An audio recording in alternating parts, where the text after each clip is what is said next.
Amados irmãos e irmãs, paz e bem, dia 15 de março, segunda-feira, o Evangelho é João capítulo 4, versículos de 43 a 54.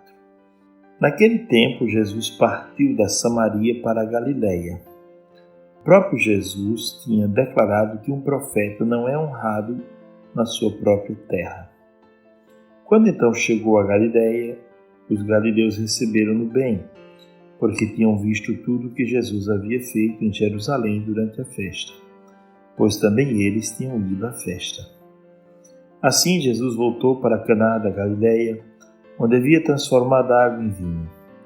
Havia em Cafarnaum um funcionário do rei que tinha um filho doente. Ouviu dizer que Jesus tinha vindo da Judéia para a Galiléia. Ele saiu ao seu encontro e pediu-lhe que fosse a Cafarnaum curar seu filho que estava morrendo. Jesus disse-lhe: Se não virdes sinais e prodígios, não acreditais. O funcionário do rei disse: Senhor, desce antes que meu filho morra. Jesus lhe disse: Podes ir, teu filho está vivo.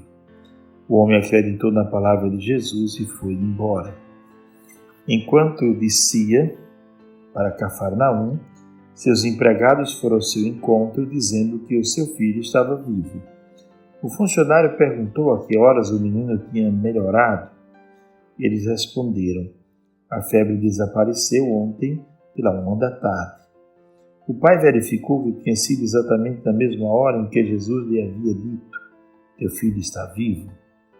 Então ele abraçou a fé, juntamente com toda a sua família. Esse foi o segundo sinal de Jesus. Realizou quando voltou da Judéia para a Galiléia. Palavra da salvação, glória a vós, Senhor. Meus irmãos e minhas irmãs, estamos caminhando para o tempo da Semana Santa, estamos já na 4ª semana da Quaresma, que é esse tempo de preparação para a Semana Santa, e o Evangelho de hoje é tirado do texto do evangelista João. Recordamos aqui aquilo que dizia Orígenes. Da Bíblia, os evangelhos são a fina flor, e dos evangelhos, o evangelho de João é a fina flor. Quer dizer, é um evangelho místico, o chamado evangelho da maturidade da fé, da maturidade cristã, escrito por volta do ano 100, mais ou menos. Então é um evangelho que já traz a maturidade das primeiras comunidades. As comunidades cristãs já tinham passado pela chamada primeira e segunda fase. Já estavam num período de formação da identidade própria do cristianismo, porque já tinham sido, inclusive, expulsos da sinagoga, já não rezavam mais com os judeus e agora já rezavam nas chamadas casas dos cristãos, na chamada Domus Ecclesiae. Então já havia uma identidade muito forte sendo formada aqui. Estamos já numa fase de identidade bastante avançada.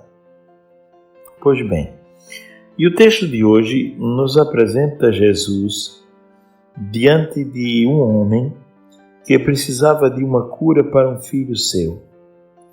Ele chega a Jesus e diz: Meu filho está morrendo.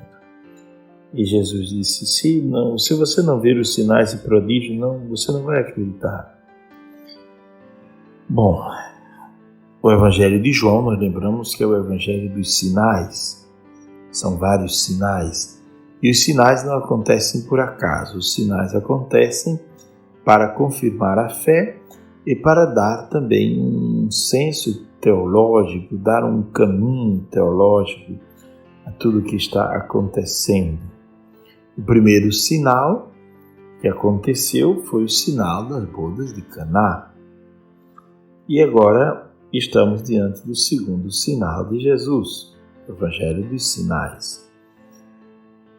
No Evangelho de João, a fé não é uma teoria, mas a fé é algo que acontece de maneira muito prática, em sinais.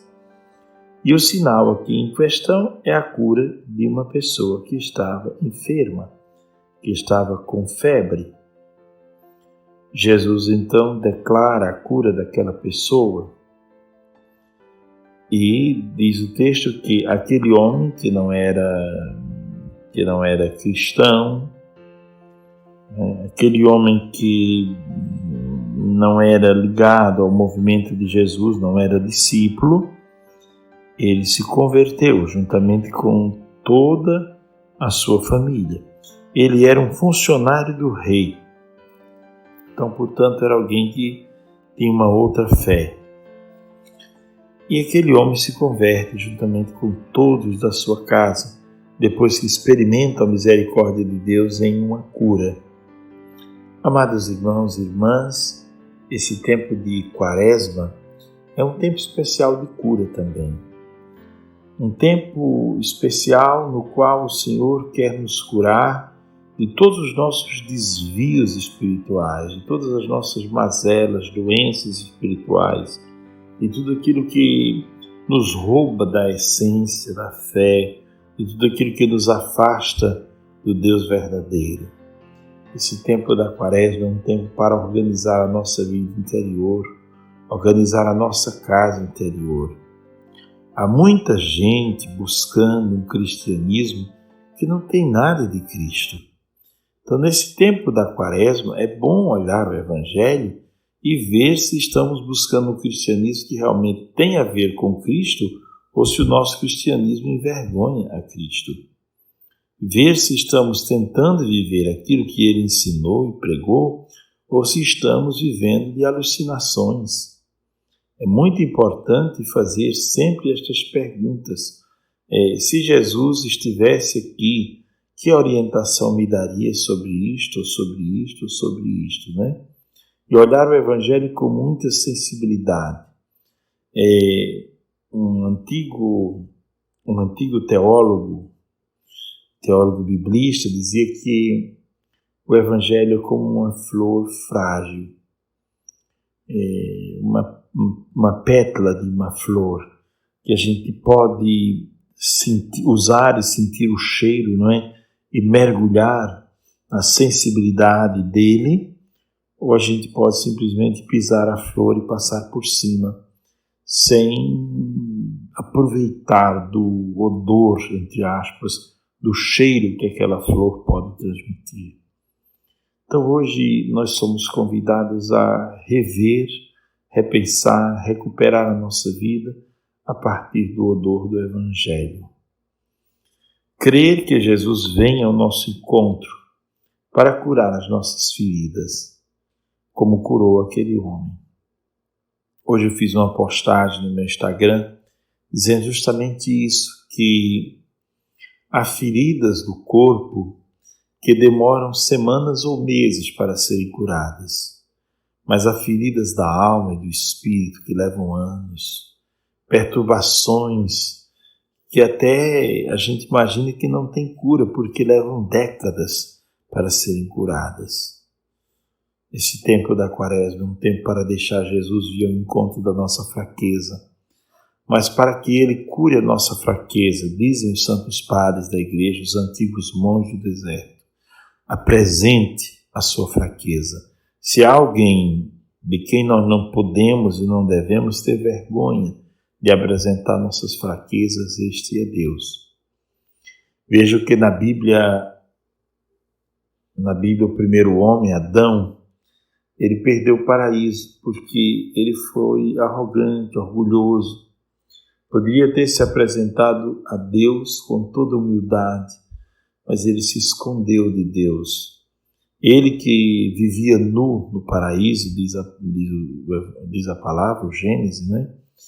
Depois continuou nu, mas agora, como não tinha Deus como amigo mais, tinha Deus como inimigo, tinha acolhido a ideia da serpente, então já não se sentia à vontade para apresentar-se nu, quer dizer, já não se sentia à vontade para apresentar-se com suas fraquezas, debilidades e nem para pedir ajuda.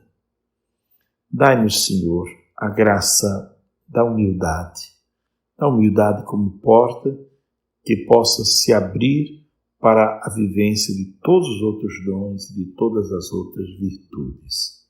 Santo anjo do Senhor, meu zeloso guardador, se a ti me confio a piedade divina, sempre me rege, me guarde, governe e ilumine. Amém.